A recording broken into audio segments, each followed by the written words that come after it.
بسم الله الرحمن الرحیم. دا د 14 سپاره اتم درس دی او د ابراهیم سورې چې 14مه سوره د شلم نه تر 28 آیت ورسره کولای شي چې ولولئ. اعوذ بالله من الشیطان الرجیم. بعزیز مفهوم دی ګران او مشکل. اجزعنا مفهوم دی آیا فریاد وکړو. من محیص من محیص مفهوم دی چې لزاید خلاصی. فلا تلومونی نو ملامت وای تاسې ما. بمصرخکم بمصرخکم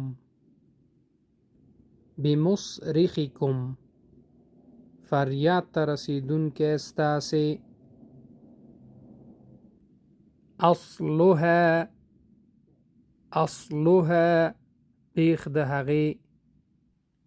فرعها فرعها څانګې یې. کشجرة خبیثة اجتثت